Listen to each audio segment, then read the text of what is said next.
Hi, everybody. Not the way we wanted it to end, but end it did. 24-20, Seattle wins. I pretty well knew they were going to. It was just a matter of how. And it's always the same answer. It's Kevin Stefanski, isn't it? You know, uh, and the way, and you know something, David? No. I understand why it's easy to say that. You're 3rd and 3. You've gotten the ball, and hi, David, I'll let you answer for yourself here, but I'm answering you. Mm-hmm. You've got the ball 3rd and 3. The worst that can happen if you continue to exercise the running game that has eaten up 10 minutes of clock in the 4th quarter of the game, the worst that can happen, you don't get it, you punt the ball. Mm-hmm.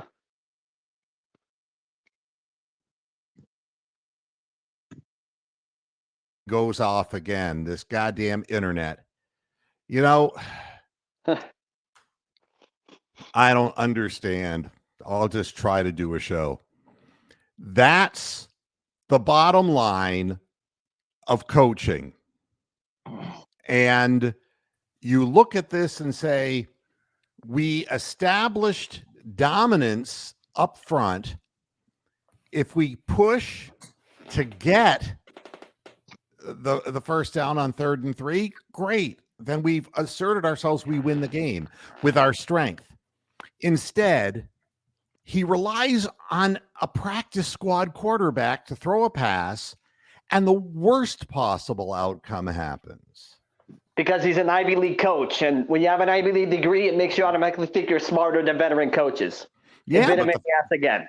But the fact of the matter is, if you're a defensive player, you're sitting on the sidelines and saying, okay, we're going to run the football, and we'll either get it or we won't. And Bojorquez will punt it either inside the 20 or into the end zone. And that'll be that. And we come out of the field. But no, instead, they have the ball on the 40-something yard line, and they've halfway won the game. And the defense suddenly has to go running out on the field. And it was a clusterfuck from the get-go, 13 men on the field. Yep. And, And why the hell were they in zone? For which play? I'm sorry. The last play that won the touchdown, they were in zone.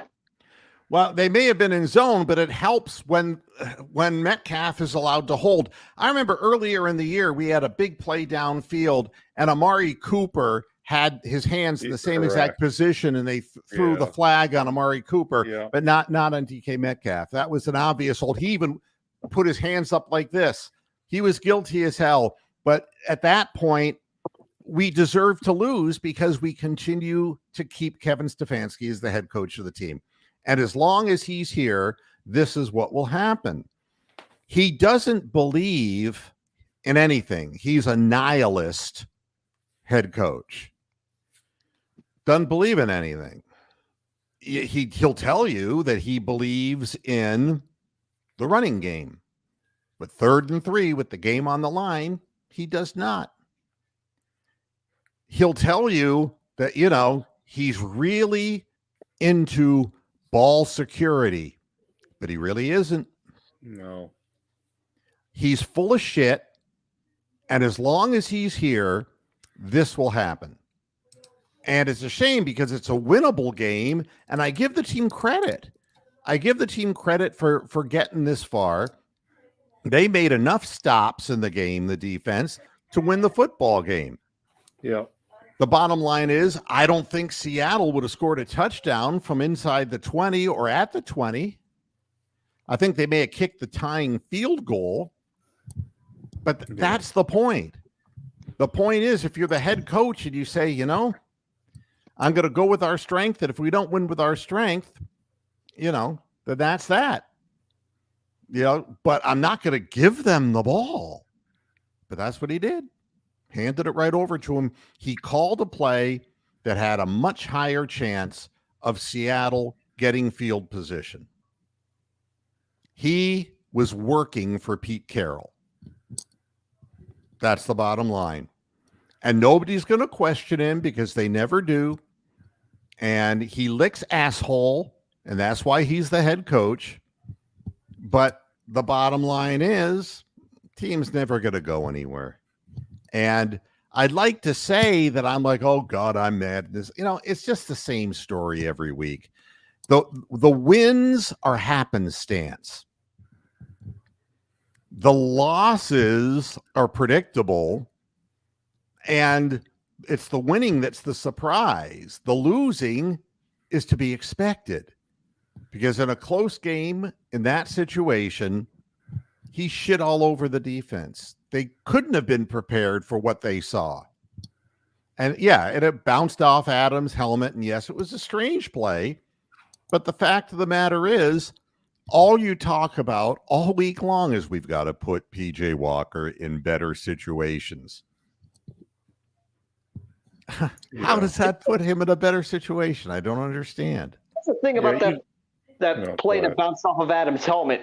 It's the same exact freaking play that he runs all the time, regardless of who's at quarterback. It's the same thing. Well, yeah. I mean, it's the decision that is always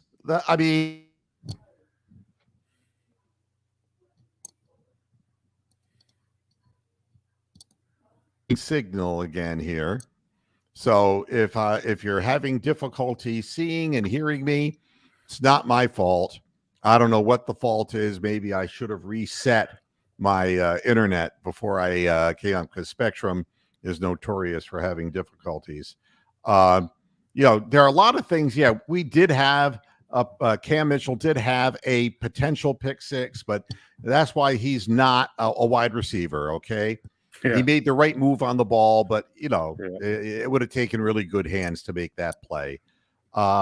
And yes, Ed, that's what we've been talking about since the get-go. That's right. I mean, it's elementary. It's the most rudimentary coaching decision you could make. And we have a head coach who's an idiot. He's a clown, and he doesn't belong on an NFL football field.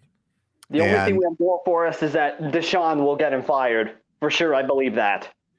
I would hope that somebody can get him fired, but the fact is that Haslam will hire another bozo. It's just what it is. And I feel bad for the players having to play for this guy, because it's just, he's mordant. He just literally, I mean, he will repeat the same mistakes over and over and over and keep banging his head against the same brick wall, and the brick wall wins every time.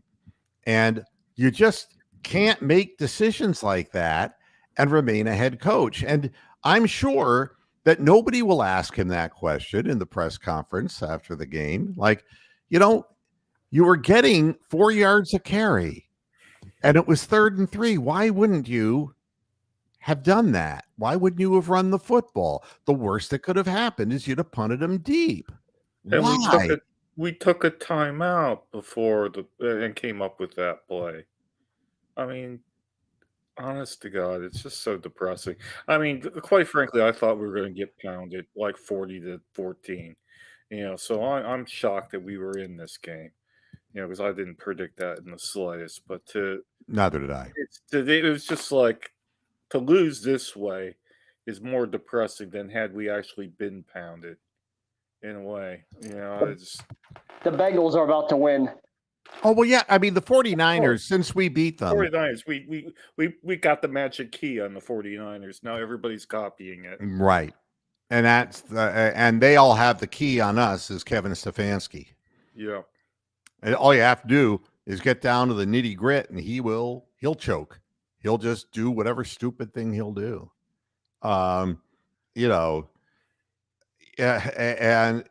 That's just the thing. He wound up and threw that ball so hard, it went off the helmet. But yeah, he was trying to whiz that ball in as hard as he could and throw a fastball. And I just don't, I'll never understand it.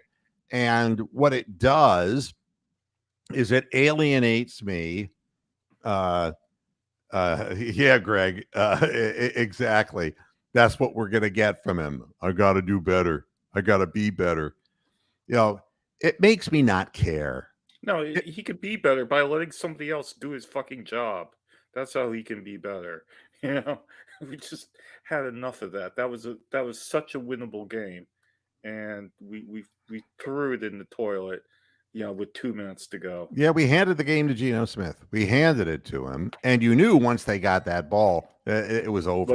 Well, yeah, that's what it is, and it is bad ownership. It's bad head coaching. A bad owner and bad front office hires the bad head coach, and it's always going to be this way. This team will never win a Super Bowl. I swear to God, they will never win a Super Bowl, and they will never do anything significant. It's over for me personally. No emotion involved. I've been dedicated to doing this for 20 plus years, and I'll continue to do this because I've met some really nice people. But to try to analyze the same mistakes being made over and over again, is kind of like a person who has a mental illness. All right. And there's a lot of things, that people have anxiety or, some kind of problems. And you ask yourself, why did you do that? Or a drug addict. You know that the drugs aren't good for you. Why do you keep taking them? And it's because, well, I do, yeah. Yeah, I mean, I can't get out of my own way. I got a problem. Kevin Stefanski has a problem. As sure as a drug addict does, he has a problem. Nobody's calling him out for that problem, and he just keeps his job. But these men are playing as hard as they can to be in games that really they have no business being in. And the fans, are focusing so much venom against Deshaun Watson and finding explanations as to why he really just doesn't want to play. You don't have to look any further than Kevin Stefanski. Nobody should have to play for him. No quarterback. The only good thing we can say about Kirk Cousins tearing his ACL is that he'll never have to play for Kevin Stefanski again. That's the blessing amongst the curse. Deshaun Watson, if I were him, I'd collect my money and not play. Because you're going to get hurt. You're going to lose. You're going to have all of the responsibility taken away from you. He won't let you win. He has to be the one. And it's just, that's right. Gwen is Gwen. Because no doubt he's an idiot. He just proves it every time. Ivy League Browns fan. It's nice to say, well, we put the ball in the hands of PJ Walker. It's like, why? No. And we were seeing Ford, and we were seeing Kareem Hunt run through the line north-south, just like we talked about before the game. Strong did it too. Mainly, though, Strong, they were getting wide occasionally. Yeah. But the two inside runners were getting 4.5 yards a pop, and I don't understand. I just, and that's what it comes down to. Why would a head coach who said, this young, the player is, in a tough situation, put him in a tougher situation? Because he is as sick as the drug addict. He wants to lose. Deep down, he has this thing in him that it's got to be his way or the highway. And even if we lose, we lose. And it's no different than Joe Woods that we saw that, we kept asking, why in the world does he keep playing zones that his players don't understand? And the answer was that no matter where he goes, he'll do the same thing because he's sick. Kevin Stefanski's sick. Gwen is sick. Now, I used to say that Hugh Jackson was a liar and was obnoxious. This guy's sick. He needs help. He needs to realize, and the only way he's going to realize if he loses his job, because he needs an intervention. you keep rewarding him, and the team works its ass off to put itself into these situations by really down 14-0 in Seattle. It should have been 37-10. Yeah, I nearly turned the game off halfway through the first quarter. I thought, oh, this is exactly what I thought was going to happen. I'm going to turn it off. And I left it on, and we somehow managed to hold them and then come back. And then to lose this way, I would have been better off turning the game off and being surprised when I saw how close the score was. But again, the favorite team wins, and it's right around the spread. I don't know whether the spread was 4, 4.5, 3, 3.5. I don't know. Maybe somebody out there can tell. But the only call that the referees blew, though, the referees blew the holding on DK Metcalf. That's it. Obviously, yeah, they blew that, but they were giving calls in the Browns' favor when That's we were right. behind. That's right. They were giving calls left, right, and center in our favor. They kept that crucial drive alive when it was like would have been 3rd and 18 on our 5-yard line or whatever. They called that bizarre hands to the face penalty, which looked like hand to the neck and shoulder, and that kept the drive going. And if you like Kevin's game plan, all right, then you can't like the fact of running the ball. Then you can't sit there and say to me seriously that you like the game plan when he abandoned the run when he needed it the most, and when we're at the literally at the junction of winning or losing the game, he chose the strategy that guaranteed a loss. And we're not pass blocking. And, we could bang on about Willis causing that fumble, but literally go back and look at that play, everyone, and see that Seattle lined up 2 guys against Willis. He ends up blocking none of them, and one of them is the one who strip sacks PJ Walker. So are we going to blame Walker for that fucking fumble? I don't blame PJ Walker for anything. He's an XFL quarterback. He's a practice squad guy. We cannot blame him for you put him in that situation.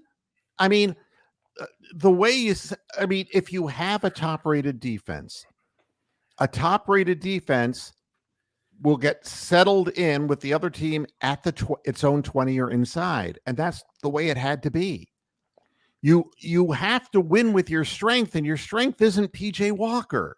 Your strength is your running game, and if it doesn't work on that play, your strength is your defense. Instead, you give them field position, and they're not ready to take the field because they can't believe the stupid call you just made. Yeah. And it isn't PJ's fault. He's doing whatever he can do within the confines of what he's capable of doing. But that's it. In the pantheon of the 30-plus quarterbacks we've had since 1999, he's at least in the upper half. Well, I mean, he's just a turnover waiting to happen. We knew that coming into the game. His career, his truncated, abbreviated career, would show that he throws far more interceptions than touchdowns. That's just the way it works. Yeah. And the way we were, and I thought finally that we were going to try to win the game by grinding out the clock and just grinding out the yardage. But I'm afraid that if he'd have run the ball and it was 4th down, he'd have gone for it and fucked up with a pitch out, and that he would have given the ball to them at midfield. I mean, he will do whatever he can to lose. He will do whatever trick play he needs to do to, pull a tackle for loss out of the hat or a turnover. It's crazy. And I'll tell you something else. You saw the play that should have been a touchdown where Elijah Moore was breaking over the middle. Correct, yeah. And the ball should have been thrown to him, and instead it was thrown. It wasn't. It was thrown to Cooper, who was bracketed. Yeah. Now, here's the thing. Elijah Moore half the time runs the wrong pattern, okay? Correct. It was probably a fluke that he was wide open. And Well, I mean, maybe he was even where he was supposed to be, because everybody who's thrown the ball to him, they're on the wrong page. DTR, Deshaun, and now PJ Walker. They're never on the same page. He's not a wide receiver. I don't know, and every fucking game before the game, we're looking for bigger things from Elijah Moore. And that's what Gwen is saying to the press. He keeps playing him. Playing him. Keeps playing him. Yeah, and Cedric Tillman's sitting, and Donovan Peoples-Jones is a non-entity on the field. The Tillman week was after inactive. week. Tillman was on the inactive list. Yeah. I don't know whether he's hurt or whether he's just inactive. But he was not on the injury list. He was on the inactive list today. Yeah. Well, but was it due to injury? I don't think so. He deactivated him probably because he's good. Yep. He wants to just dash the hopes of the 3rd round draft pick. And that's what he's good at, is demoralizing people. It's just, I don't know what else to say. There's no analysis here except the analysis that Kevin Stefanski should be in and away from the game, and he needs help. And, I'm going to call him Gwen, but I'm going to call him sick bastard. Because he's so full of himself, and he'll just sit there and, I guess I could have done better, and there's a lot of things I could have done better, a lot of things he could have done better, a number of things that this guy could have done better, and it's just a loss. It's just a loss. And Camden, thank you for coming in here. We did have a good game plan until it was abandoned at the end. And congratulations to your team. Not saying that the Seahawks did not deserve to win. Given the situation that they were handed at the end of the game, they did what they had to do. And our coach would not let our offensive line do what they're supposed to do and what the team is built upon. He wouldn't let them do their job. And that's just the way it is. It's really too bad. But I have no ill feelings about the Seattle Seahawks or their fan base. Not at all. They did what they had to do when they were handed the opportunity. And when you're handed an opportunity, you take it. But you got to earn your stripes. And the Seahawks earned it by going all the way down the field, scoring the winning touchdown. And the head coach took that away from his own team in Cleveland by refusing them to get that 3 yards the way they would, which is to grunt it out, because that's the way. Everyone will tell you, they talk about Nick Chubb. What a blow it was that we've lost Nick Chubb. The fact of the matter is, the running stats for this team have been pretty damn good since Chubb's been gone. Correct. With people that who knows who they are. One guy, Reclamation Project. Another guy out of the University of Cincinnati. Another guy that we pulled off away from the Patriots. It's like, who wasn't even playing, and we're still gaining 100+ yards in games. And we dominated the fourth quarter time of possession, but he wouldn't let the team finish the job it started. Oh, God damn. Yeah. Figuring that the Ravens had that big blowout that they struggled to beat the Cardinals. But they're the best team in the division, and it doesn't matter. Well, they can play at half speed and beat people because they're just way, way, way better than we are. And they'll always be better than we are because they would have run the fucking football. They would have punted the ball if they didn't get it and brought their defense on the field, rested and ready, and they would have won with their defense. So would the Steelers have won this game? Yeah, you'd never question Harbaugh or Tomlin's play calling because they don't call the plays. They're not the ones doing it. And not only that, but with predictability, what the thing is when push comes to shove, it's the defense. It's the defense. Yeah. Well, I don't think we could say that about Tomlin. I think there's a fair amount of people questioning him after today. Well, they did get beat. But Jacksonville's a decent team. Yeah, look, Jacksonville has now won 11 of their last 13 games, all right? And it ain't lucky. And I'll tell you another thing, they hung in and gutted it out in a close game against the Steelers, which is hard to do. And Mitch Trubisky is a turnover machine. Yeah, and Kenny Pickett is not very good. And the Steelers do what they can to get turnovers. They got two of them. They got two of them in red zone, but it wasn't enough because their offense couldn't move the ball. The problem with the Steelers is the offensive coordinator should have been fired a long time ago. Yeah. And no, what's his name? Kennedy? Is that his name? Matt Canada. Canada. Yeah, I mean, he should be gone. They got no offense. And Najee Harris shouldn't be an NFL running back. He doesn't see the holes. So, I mean, it's easy to see what the problems are. But, you know, I'll go to the comic strip Poco. If you are you're young, you wouldn't know what I'm talking about. The great quote is, "We have seen the enemy and he is us." And that we beat ourselves. The Steelers and the Ravens don't beat themselves because they stick to the tried and true. Maybe dull, may not be the most exciting thing, but I can't begin to tell you. Every fucking week I'm doing the post-game show. Somebody says, "Yeah, the Ravens didn't play very good. They won, but they didn't play very good." Yeah, but they won though. Yep. Steelers really didn't play for shit. They won. Every year I say they're the worst 6-2 team out there. They're the worst 6. Every year I say that's because they know where and how their bread is buttered. That's all. Exactly. You know what we need? We need like a coach of the Browns that has the same approach that Tito Francona had with the Indians, that was actually able to get more out of his players that he had and motivate them, and then instead of getting less out of the players he has and demotivate them. That really is what the bottom line is. That's why Kevin really needs to, you know, not sleep tonight, wake up and say, "Damn it, I'm going to resign because this job isn't for me." Well, no, I mean, the only way that's going to happen is if he doesn't wake up, and I don't wish that. Yeah, well, like he could have a Scrooge moment, like the ghost of Brown's past will visit him and say, Kevin, why are you doing this? Well, I mean, and how do you tell a guy like Joel Bitonio, who comes back basically a week after he has a knee scope?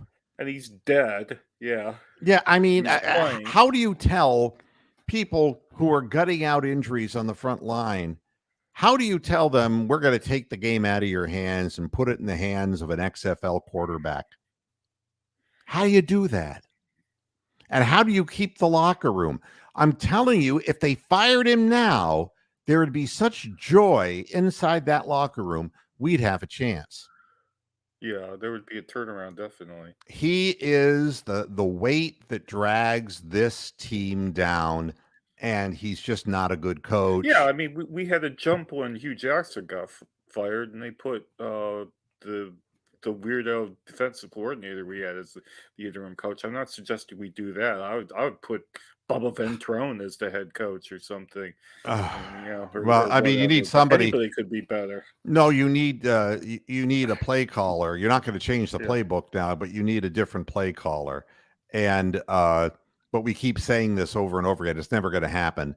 We're going to have to put up with this guy over and over and over again. And it's unfortunate because the pattern is so developed. But you know how to lose a team if you're Kevin Stefanski.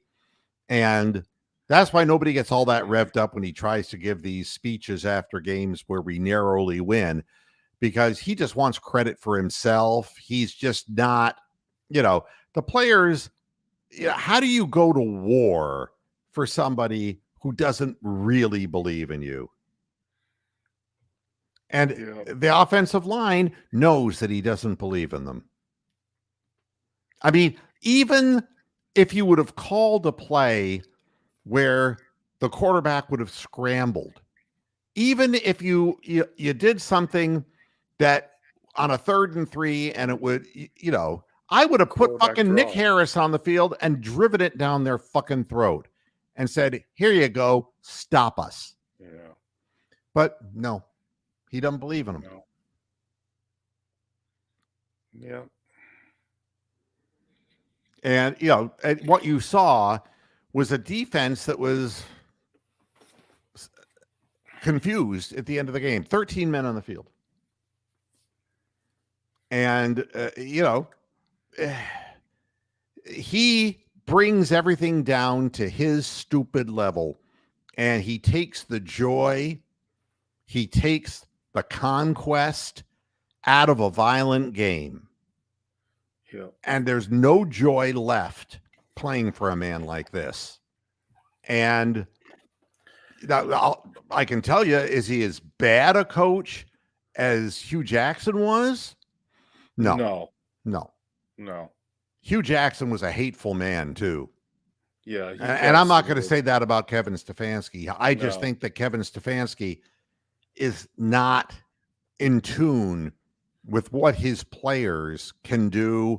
And he is stubborn and refuses to give up the part of his job that he thinks is his strength, but that the rest of us know obviously isn't.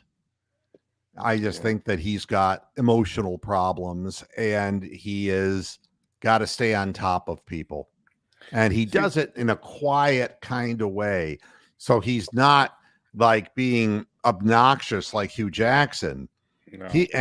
No. But he has no problem accusing his team of making mistakes and then throwing at the end. And I could have been better too. We were mediocre, and I guess I was mediocre too. But then he just brushes it right off. And it's like 4 years you've been mediocre. I don't get it. Yeah, and we keep going on about Haslam, but if I could point out something, when a major college program has a problem on one side of the ball, let's say it's Ohio State or Alabama or Penn State or something like that, or Michigan, they get rid of those coordinators pretty damn quickly and bring in somebody new to change things up. It may not necessarily be better because they're working with players that they didn't recruit, but by God, the fan base and the alumni and the athletic directors see the problem and they address it. Now, Ohio State was giving up all these big plays for years and years on defense. They addressed that problem. Other colleges, Alabama would have like weird offenses, or Georgia, and that they'd get rid of these assistant coaches. The Browns can't do that because they got D. Haslam and Jimmy Haslam, who for some reason are in love with Stefanski. Maybe they have a threesome together. I don't know. But they don't get rid of him, and they don't get rid of his play calling responsibilities. If it was university football, Stefanski probably would still be there, but he wouldn't be calling the plays. Yeah, and the whole concept of the team. I mean, look, we put a lot of money into the offensive line. Some of it got injured, but we put money into the offensive line. We drafted Nick Chubb and had a good draft when we got him. We found a couple of running backs, in Ford and Strong, who are doing a pretty damn good job. And Kareem Hunt's hitting the hole like he's supposed to, and he's running north-south. Yeah, he looked normal again. He was like the Kareem Hunt from, before he got hurt a couple of years ago. Yeah. Yeah. So, Shay, what I would tell you is this. I hope he visits your mother. Probably already has. All right. Sorry. And bad ownership makes bad decisions. And so, and we're kind of stuck with it because the fans are. Go. Yeah, unless we desert the team or desert the game, we're kind of stuck with it. So. And that's what I feel bad about, because I know how hard these players work to put themselves in a position to win, and I don't want to just do what the fans do, which is the Browns suck kind of stuff and all of that. It isn't the Browns that suck. The Browns played well enough to win this game under really adverse circumstances, but the head coach took it away, took that one opportunity away from them. So, I'm not going to quit on the team because the guys who are playing it are shortening their lives and they're and they really want to win. They showed being down 14-0 in that place. They showed rolled over. But they did not roll over. That's right. We've seen them roll over many a time, but Yep. that was like when Hugh Jackson was running the team, or Butch Davis was running the team, or Mike Patton was running the team. So, God, or Pat Shermer, Kumquat, the parsnip or whatever you used to call him. Yeah. And wait a minute. What would I normally do if I were a coach? Shea Sykes, I'm calling a timeout. All right. Bye. All right. So, it has nothing to do with Deshaun Watson. None of this has anything to do with Deshaun Watson. He can't play. He's irrelevant now. Yeah. So he is irrelevant. Yeah, and we're stuck with what we're stuck with, and it's a shame because I didn't think we even had a snowball's chance in hell to win this game. Oh, we were both saying that. I mean, yeah, it was just depressing. I mean, and that's on the back of those 2 Cavalier home games too, which you could talk about it on Monday. But there was some eccentric refereeing going on in those games. Well, Chris Palmer was the runaway train guy, Chris Palmer. And no, it is not the first time he's given away games. He will call plays that are just bizarre play calls. It's like he'll be having a lot of success going up the middle and just north-south running. Then he calls a goddamn end around to Goodwin, and Goodwin loses play. 6 yards. So a -6. Yeah. I mean, why? Why would you need trickery when you could just go right through them like a knife through butter? Why? It's painful. And that will bring David back in. Hi, David. I was trying to use Twitter and be on this at the same time, so it keeps going in and out on me. Sorry about that. Yeah. I gave up on Twitter. And as far as this, I'm going to say something. Talk about that on Monday. Twofold. Twofold. I'm going to say something, and it bothers me because gender does not guarantee opportunity. I want to make this real clear to viewers. All right. The woman who was reffing that game should not be an NBA official. She's short, she's slow, and she doesn't know the fucking rules of the game. What made it worse was that the other official was a FIBA official who was promoted for the first year into the NBA, and all he did was call international games, international rules. He didn't know what was going on. But the bottom line is, when you ceremonially bring in the first woman kicker in Jackson State history to, she's gonna kick an extra point. And I'm sitting there going, okay, that's fine. And it's like, and now she's gonna kick the ball off. And the kickoff goes 25 yards. Yeah, that happened, didn't it? And it's like, please make this stop. This gender thing. I mean, I'm going to tell you another story. I was at a store. I went to the men's room. And I look, and in the men's room, there are mini pads and tampons. And it was an outdoor store where they sell hiking equipment. And I'm thinking to myself, why are there mini pads and why are there tampons in the men's room? And I thought, oh my God, did I walk into the wrong bathroom? There was no urinal in there. I think, oh my God, I went into the wrong goddamn. So no, I was in the right restroom. I was in the men's room. So I decided to look it up. You're not going to believe this shit. Okay. They said that having those things in a men's room stall makes a man more sensitive toward a woman's menstrual condition. I give up. I give up. These people are fucking crazy. They're as crazy as the MAGA people. Fucking nuts. So you want to say that a woman was the first one to kick? She kicks it off 25, 28 yards in the air. You're just pretending. That woman is a foot and a half smaller than the people she's trying. Oh, forget it. She can't run in a straight line fast enough to keep up with the game. Now, if she were capable, I'd have no problem. But the fact is, we're trying to be, as Clint Eastwood would say, as Dirty Harry Callahan, stylish. And the NBA's gone stylish.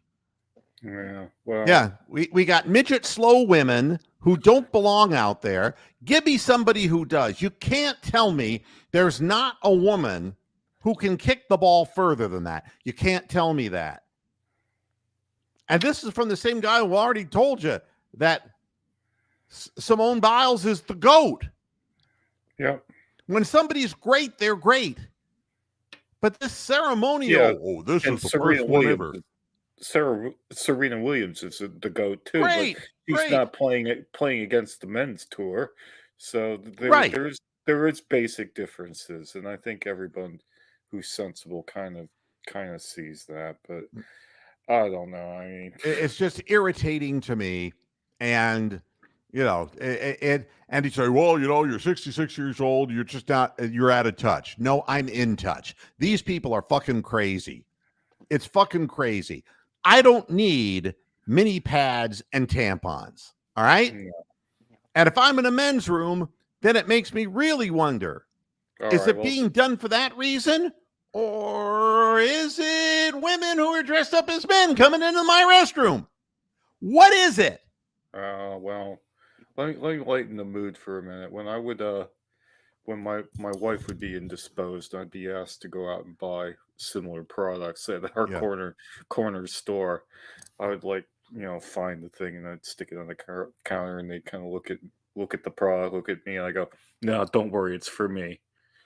Yeah, right. I mean, I don't just try to shake it off, Mr. Moose. All I gotta say I'm not a Cro-Magnon. I'm not a Cro-Magnon. I understand what women go through during their menstrual cycle. Yeah. I get it. Yeah. It's the incels out there that have never lived with women who don't. What I don't understand, why don't they put a penis pump in there? Why don't they do something that could help me? Well, they probably do have ones that sell condoms, I would imagine. No, there's no condoms. There are nothing in there. It's nothing but women's, hygiene products. And it's like, I don't understand this. Well, and I never will. They should sell condoms too, then. God damn. That would be so anyway, I digressed. We've very much digressed here. Yes, but it's... You were on a roll, though, like when the Germans bombed Pearl Harbor. That's right. But I guess from my perspective, watching week in, week out, and watching the Browns, the difference between winning and losing is the flip of a coin. Yeah. Not strategy, not intelligence, not believing in a core value, none of that.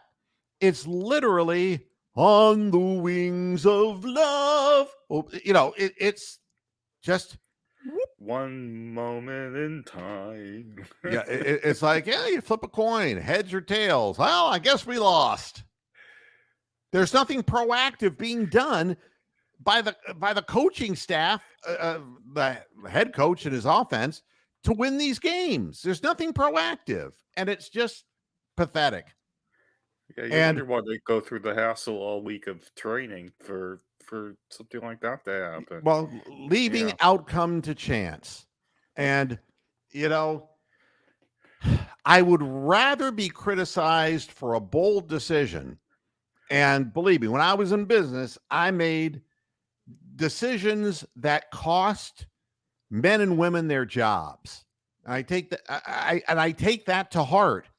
You go in and you buy a radio station and you say, man, this station is just failing as an album rock station, man.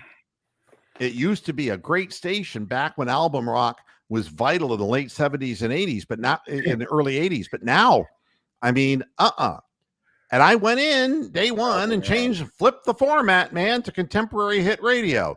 And every one of those disc jockeys, every person I had to let go, I pink slipped. That was my first day in Flint, Michigan. And believe me, it doesn't make me proud or happy. I've talked to many of the guys who I pink slipped. And I've told them, it was nothing personal, but that's not the format you do. And, and they found jobs because they were talented people.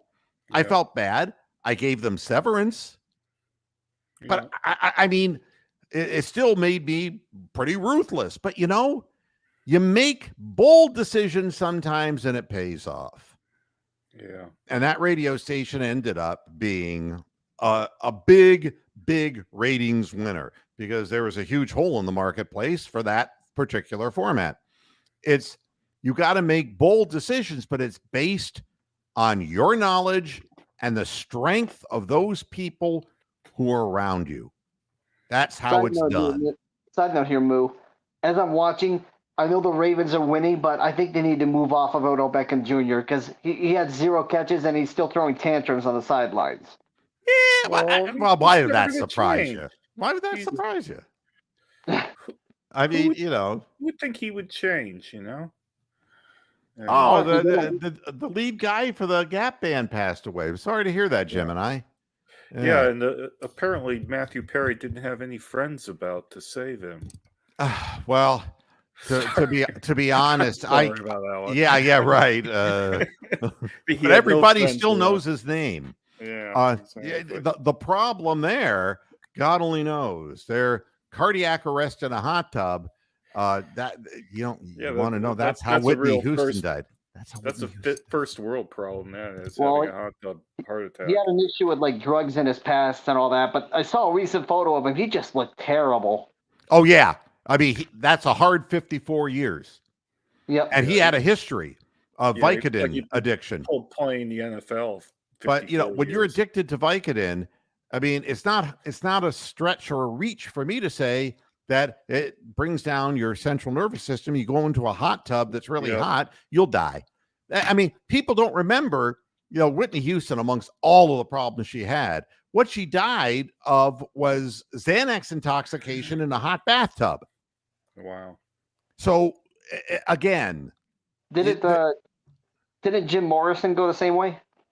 In a bath, yeah. And but of course, we didn't know exactly what the story was, but you could almost put one and one together, and you can with Matthew Perry too. I mean, nobody is indestructible. You can only do so much damage to your body. And, and as far as OBJ is concerned, it's not to stop talking about him. It's like the Kardashians he's and like everybody else. News, man. Yeah, exactly. Let somebody else meaningless and worthless take over, Yeah.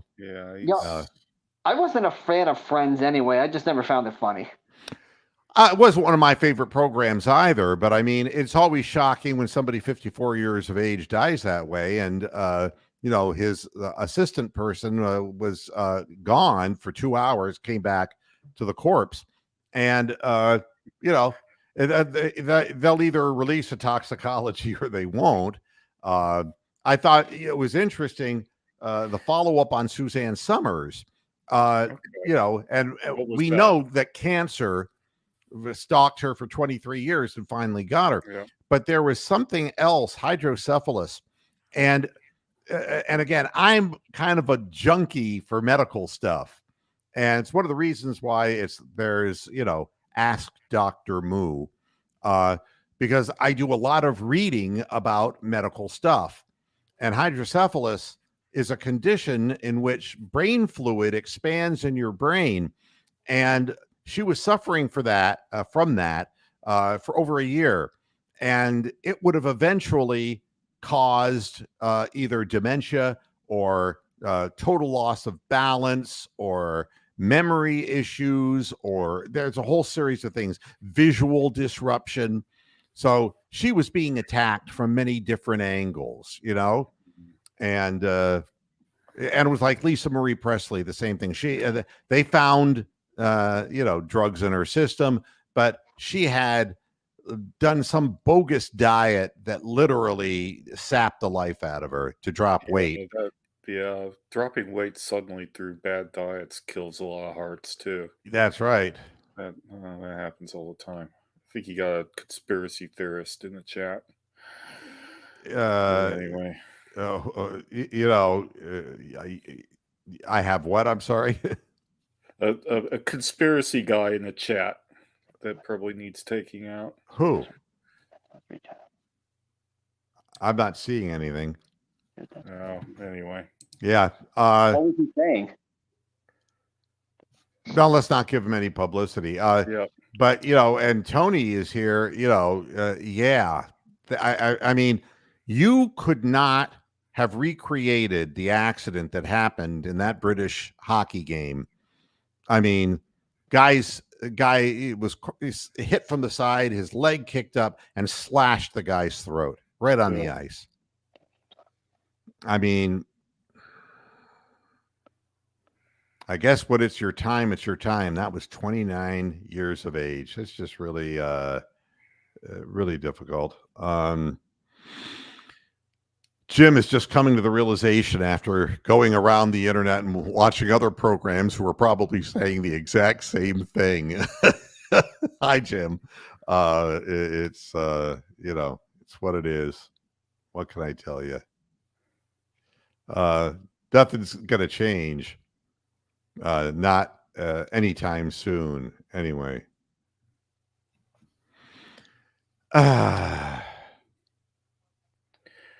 Oh, well. Yeah. There's nothing left I can say, because to analyze this, I think the team played hard. I think they did enough to win the game, and the coach quit on them. That's what it amounted to. And I'm really sorry for the players that they have to go through this. But it's 8:00 and I want to get the hell out of here. Everybody, thank you for watching the program. Thank you for watching the game too. Support the players. Let's keep this positive about the players. And it's one thing to be going after the coach, who's kind of the mastermind of this nonsense, but the players played as hard as they could and really came back from a very bad start to hold down a good Seattle team for a whole long time, until their coach gave up field position for no reason at the end of the game. Yeah, the defense obviously made adjustments after the first two drives where Seattle marched right down the field. And that's wonderful, going into the half, and you realize that we actually have a defensive coordinator who thinks on his feet instead of like the old guy. We know Joe Woods was incompetent, and we know Kevin Stefanski's incompetent. So that's all we need to know. Pretty crystal. Everybody, thanks a lot for tuning in. And I'll be back on the air tomorrow, and God only knows what I might have to say then about next thing. It's going to be little people. We're going to have little people who are going to be in the long jump competition. Oh, I'll be all ready for that. They could have elderly little people. Yeah. I'll be up for that. Yeah, me too. Thanks, everybody, for tuning into this edition of the Post-Game Show. We'll see you again tomorrow on Moohead Radio. Until then, hasta la vista, Pastorhead. Sorry, 2420, close but no cigar. Bye-bye.